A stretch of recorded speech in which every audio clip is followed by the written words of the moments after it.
제108차 최고위원회 회의를 개최합니다.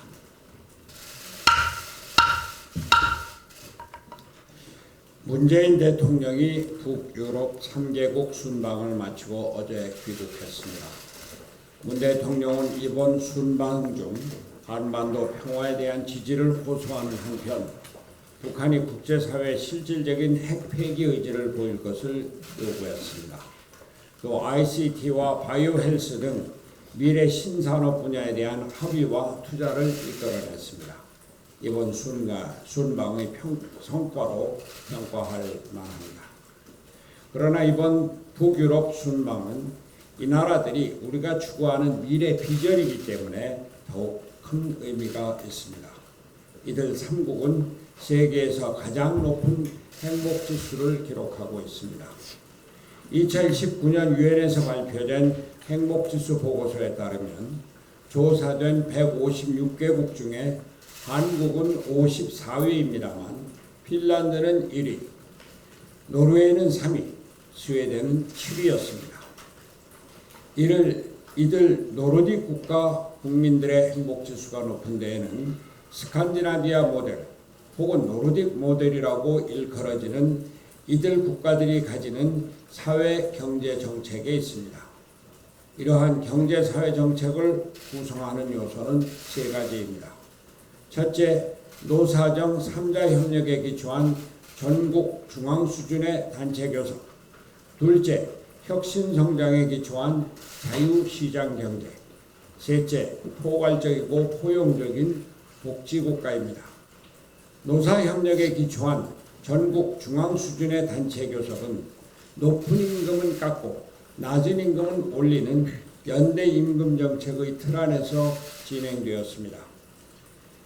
여기에서 대기업 노동조합의 양보는 필수적이었습니다.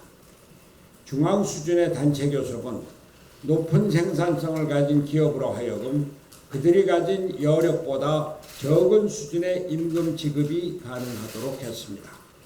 높은 임금은 깎고 낮은 임금은 올리는 연대 임금 정책이 혁신을 통한 생산성 향상은 바로 기업가의 몫이 될 수 있도록 했습니다. 철저하게 기업의 관점에서 기업의 주도로 혁신이 진행되었던 것입니다. 노사정의 협의와 타협, 양보를 통해 의회에 제안된 정책은 협치에 기초한 정치 과정을 통해 입법화될 수 있었습니다. 정부 여당은 야당과의 협치를 당연시했고 야당 또한 반대자의 역할로 만족하지 않았습니다. 이것은 이들 국가들이 갖는 정치 제도 때문에 가능했습니다. 비례대표제에 기초한 선거제도와 다당제가 정당 간의 협치를 가능하게 했고 중요한 국가적 과제를 대타협을 통해 해결해내는 기풍을 만들었습니다. 문재인 대통령은 좋은 정치제도가 훌륭한 혁신경제와 복지경제를 낳고 높은 행복지수를 만든다는 것을 배웠으리라고 믿습니다. 더욱 중요한 것은 노사관계입니다. 지난 15일 문재인 대통령이 노조위원장 출신인 스테판 뢰벤 스웨덴 총리와 정상회담을 가진 살트셰바덴 지역은 스웨덴식 노사 상생 모달인 살트셰바덴 협약이 체결된 역사적인 의미가 있는 장소였습니다.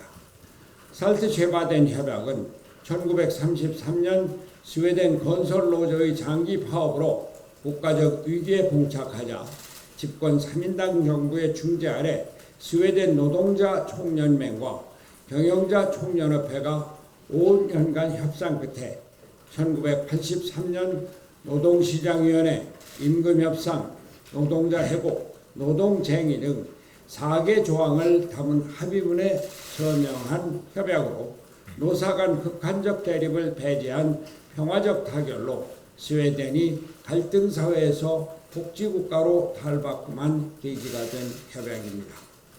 협약이 체결된 1930년대 당시 스웨덴은 극심한 노사 갈등으로 인한 경제 불황으로 전체 인구의 5분의 1이 해외로 이민을 떠나던 실정이었습니다.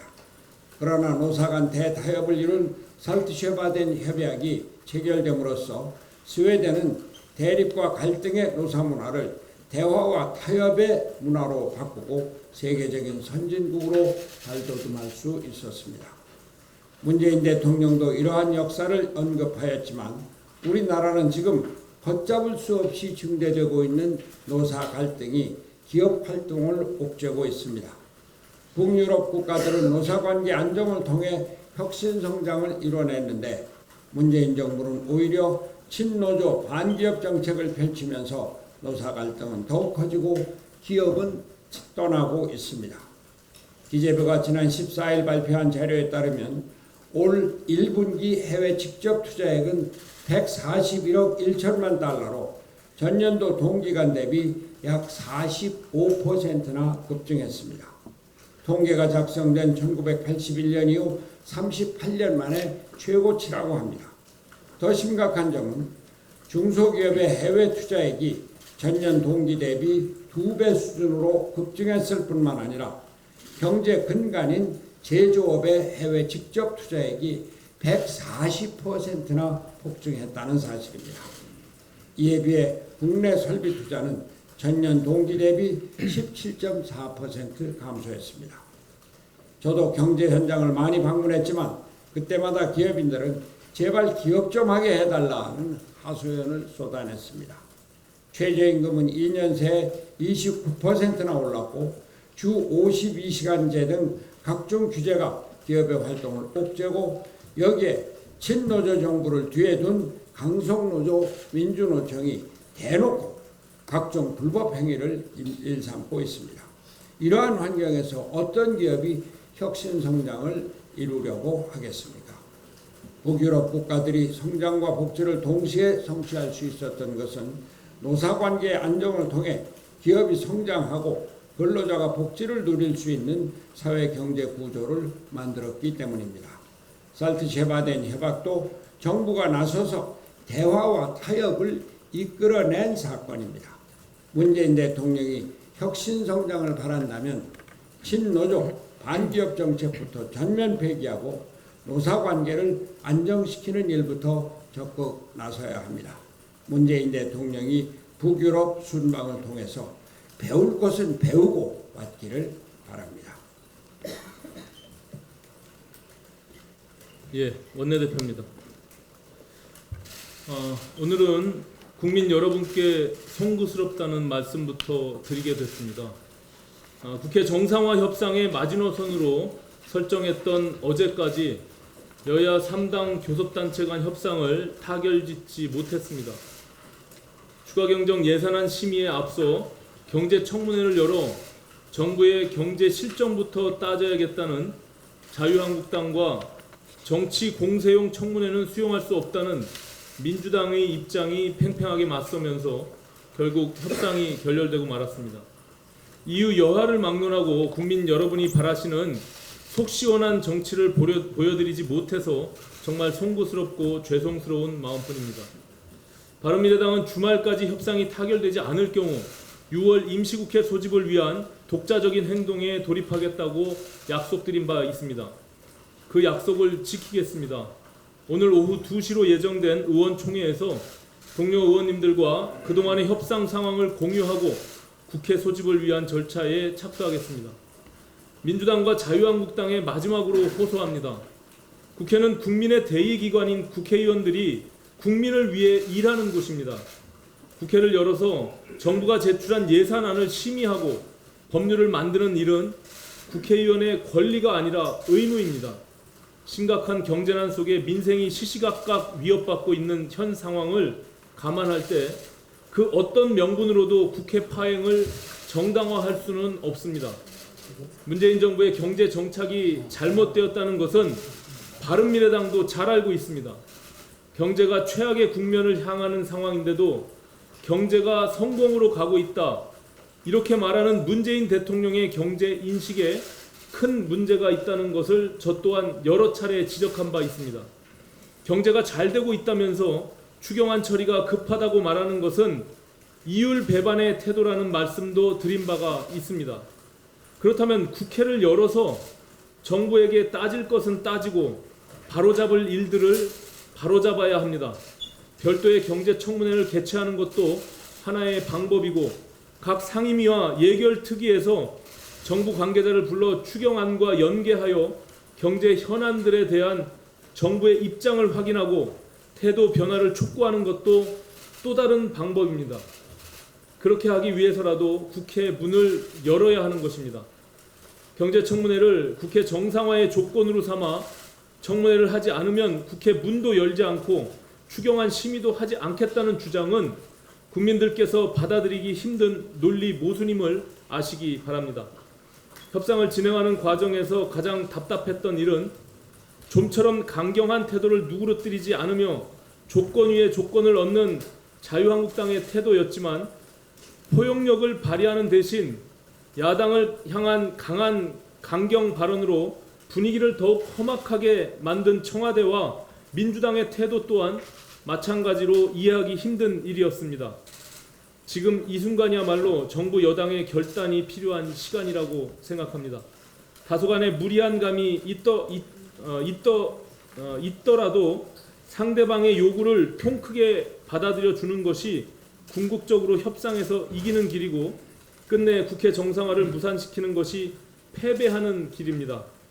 다시 한번 말씀드립니다. 바른미래당의 의총의 열차 출발 시간은 오늘 오후 2시입니다. 민주당, 한국당 모두 탑승하시기 바랍니다. 우리에겐 아직 마지막 기회가 남았습니다. 의원총회에서 협상 타결 소식을 전할 수 있도록 마지막 결단을 내려줄 것을 민주당과 자유한국당에 간곡히 촉구합니다.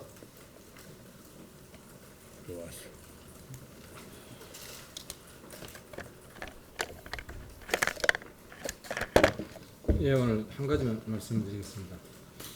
혁신위원장 인선 그리고 혁신위 구성 문제 오늘 중으로 단판 짓고 끝내야 합니다. 원래 우리 당원들과 국민들께서는 지난주에 혁신위 구성 끝내기를 학수고대하셨을 겁니다. 하지만 부끄럽게도 우리 최고위는 합의를 이루어내지 못했습니다. 오늘은 무슨 일이 있든지 끝내야 됩니다. 오늘 최고위에서 합의가 이루어지지 않는다면 이 방을 나가서는 안 됩니다. 아무도 못 나갑니다. 오늘 최고위에서는 끝까지 남아서 결론을 내야 됩니다. 오신환 원내대표가 국회 정상화를 위해서 고군분투하고 있습니다. 국민들이 박수를 치고 있습니다. 근데 한 가지 아쉬운 점은 원내대표는 정말 전력 투구를 다하는데 당 지도부가 오신환 원내대표를 도와주지 않는다는 것입니다. 국민들은 국회 정상화하고자 하는 그 당은 과연 정상화된 건가? 자기 집 문제도 해결 못하면서 뭔 바깥 일을 하겠다고 하는 것이냐? 이렇게 우리를 조롱하고 있는 것이 안 보입니까? 오신환 원내대표는 민주당과 한국당을 위해서 서로 양보하라고 합니다. 크게 양보하는 것이 큰 정치라고 합니다. 하지만 우리 내부는 어떻습니까? 우리 내부도 똑같은 겁니다. 크게 양보하는 것이 이기는 것이고 큰 정치인 것입니다. 갈수록 우리 당을 보는 국민들의 시선이 싸늘해지고 있습니다. 저도 지역구 내려갈 때마다 낯이 뜨거워서 얼굴을 못 들고 다닙니다. 시간이 없습니다. 이 방에서 단판을 짓고 모두 웃는 얼굴로 최고위원들이 이 방을 나갔으면 좋겠습니다.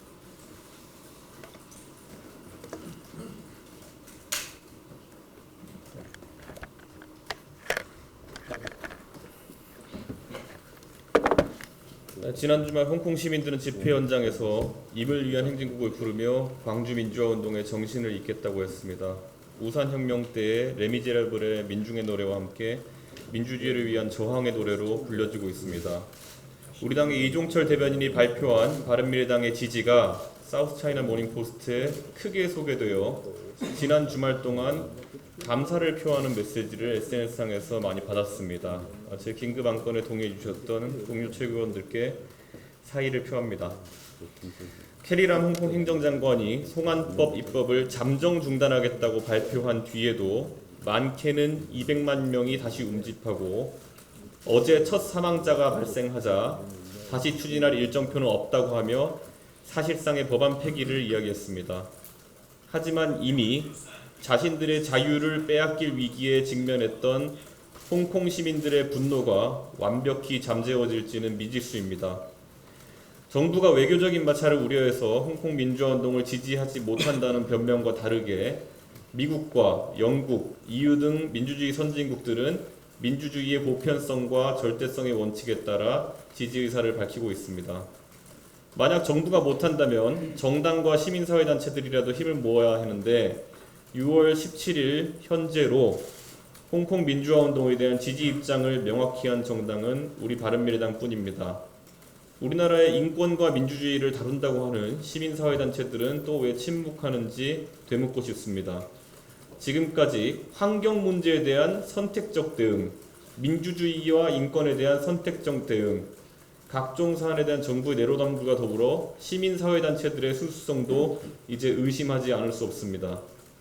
적어도 우리 바른미래당은 앞으로도 홍콩 민주화운동을 주시하며 민주주의라는 절대적 가치가 보편성을 가지고 국제적으로 전파될 수 있도록 해야 합니다. 그리고 방금 하태경 의원께서 혁신위 인선과 관련된 시한을 제시하셨는데 혁신위 인선과 구성 문제는 오늘 중으로 원안 그대로 정병국 혁신위원장을 추인할 것을 저는 요구합니다.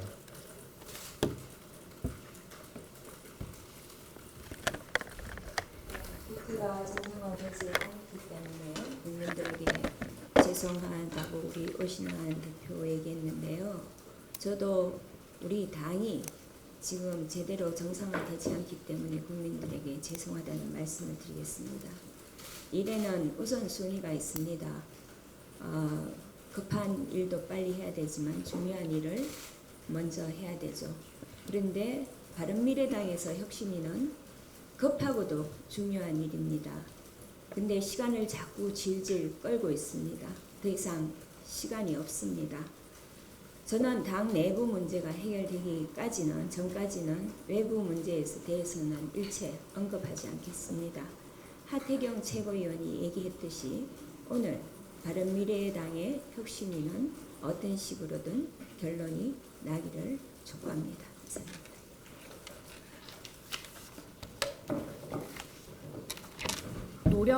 노력하면 성공할 수 있다라는 말은 청년들에게 옛날 말이 되어버렸습니다. 어제 16일 공개된 보건사회연구원의 보고조사서에 따르면 노력하면 성공할 수 있다라고 생각하는 20, 30대 청년들이 38%였습니다. 역으로 이야기를 하면 노력해도 절대 안 된다가 5명 중에 3명이라는 것입니다. 200~300만 원의 월급을 받아 내 집 마련은 불가능합니다. 뛰는 집값을 생각하면 청년 실업 상태인 친구들은 더더욱 꿈도 꾸지 못합니다. 30대 미만의 20대 청년의 독립은 더욱 어려워집니다. 부모와 떨어져 사는 미혼의 20대 청년들은 주거급여에서도 대부분 제외가 됩니다. 한 달에 85만 원 이상을 벌면 주거급여 수급 기준액을 초과해서 자격이 없어지기 때문입니다. 한마디로 정부가 주거복지를 위해서 주거급여 정책을 펼치고 있지만 20대 청년들에게 해당 사항이 없다는 이야기입니다. 정부 정책이 청년의 실태를 걷더라도 한참 겉돌고 있습니다. 집권 여당은 지난달에 청년 주거지원 임대주택을 찾아가서 현장 최고위원 회의까지 개최했습니다. 논의는 있었지만 청년을 위한 대책은 아직 소식이 없습니다. 알바비나 쥐꼬리 월급을 받아서 월세로 내야 되는 청년들의 고통을 덜어줄 수 있는 방안을 만들어내야 합니다.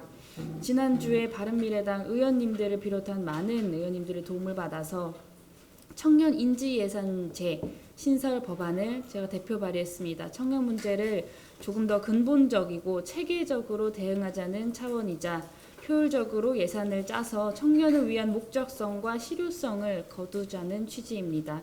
더 크게는 청년들이 생각하는 노력해도 안 된다라는 프레임을 반전시켜 보자는 노력입니다.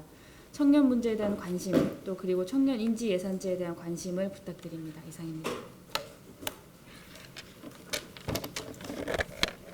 정책위 의장 최희입니다. 바른미래당 정책위원회는 지난 4일 철저한 추경 심사를 통해 추경 예산안 6.7조 원 중에 3.6조 원의 국채 발행을 하지 않아도 되는 한도 내에서 국민에게 꼭 필요한 3.1조 원의 짠내 추경을 추진하겠다고 발표한 바 있습니다.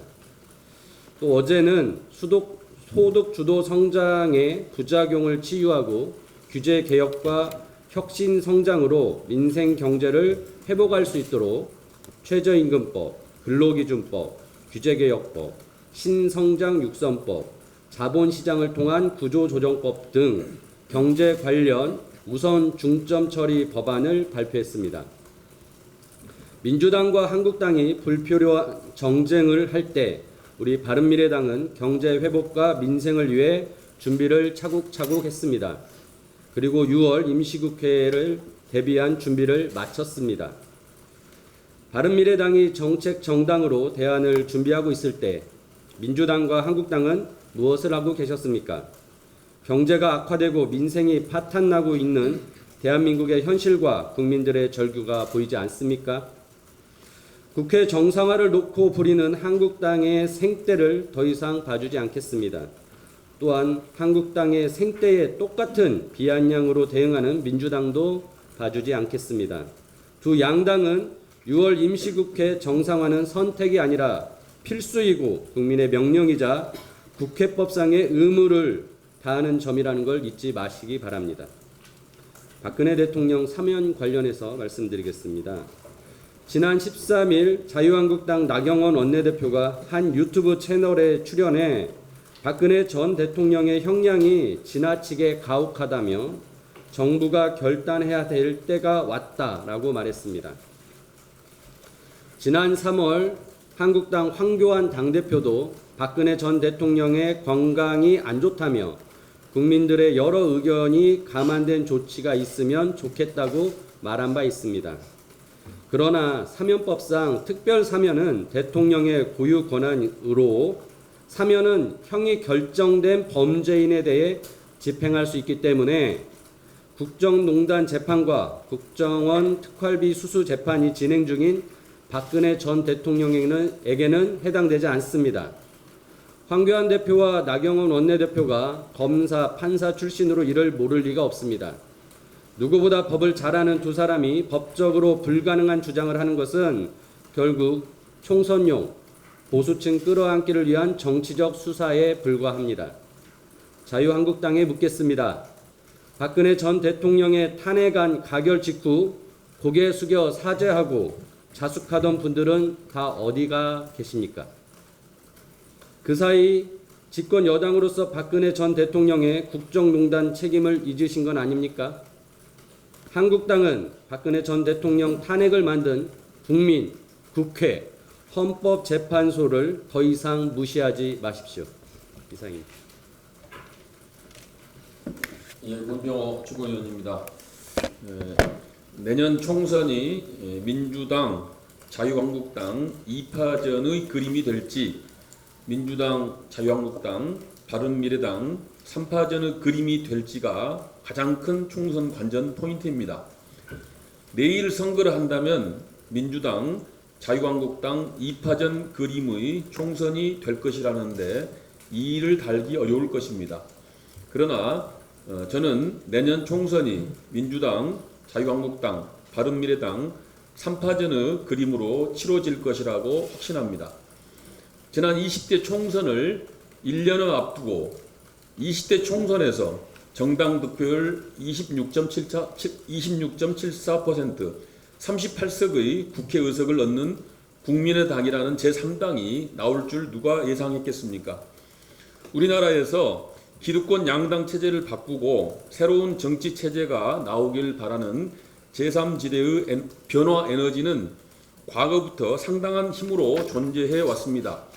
과거 박찬종 현상, 이인재 현상, 문국현 현상 등이 그것입니다. 그 변화 에너지는 안철수 현상에 이르러 대한민국 정치권을 집어삼킬 만큼 엄청난 규모로 커졌습니다. 작금의 상황을 보더라도 내년 총선에서 민주당은 신적폐, 자한당은 구적폐여서 두 당을 심판하고픈 제3지대의 에너지가 어느 때보다도 넓게 형성되어 있다고 보는 것이 여의도 정가의 시각입니다. 문제는 지금 그 제3의 에너지를 담아갈 그릇이 없다는 것입니다. 현재 제3지대에 바른미래당이 있지만 바른미래당 그릇이 그 에너지를 담을 그릇이라고 생각하는 사람은 거의 없을 것입니다. 곧 출범할 우리 당의 혁신위가 할 일은 바른미래당 그릇을 제3지대의 엄청난 에너지를 몽땅 담을 수 있는 그릇으로 바꾸는 그림을 그리는 것이고 그 방향과 전략과 컨텐츠를 찾아내는 것입니다. 이미 우리 당은 화합, 개혁, 자강이라는 승리의 슬로건을 찾아냈습니다. 이 화합, 개혁, 자강의 슬로건을 구체화시키고 현실화시키는 전략과 컨텐츠를 생산해내면 된다고 생각합니다. 여기서 가장 중요한 것이 당 최고 지도부의 생각과 역할입니다. 특히 손학규, 안철수, 유승민 세 분의 생각과 역할이 중요합니다. 저는 세 분이 프톨레마이우스의 천동설과 같은 입장에서 총선에 임해서는 안 된다고 생각합니다. 나를 중심으로 대한민국 정치가 돌아간다고 생각해서는 안 됩니다. 승리의 조건을 객관적으로 먼저 찾아내고 거기에 나를 변화시켜 맞춰나가야 할 것입니다. 나는 변화하지 않으면서 나를 중심에 둔 방향이나 전략을 모색하는 우울을 범해서는 안 됩니다. 더 이상 출마자와 당원들에게 피눈물을 흘리게 해서는 안 됩니다. 혁신위가 성공할 수 있도록 힘과 지혜를 모으고 혁신위가 바른미래당 승리의 방정식을 찾아내면 모두가 거기에 자신을 맞춰가야 할 것입니다. 그리하면 바른미래당은 내년 총선에서 큰 바람을 일으키고 승리할 것입니다. 대한민국 정치가 한 단계 발전할 것입니다. 이상입니다. 상대 발언 없습니까? 상대 발언이 없으시면 비공개로 전화하겠습니다.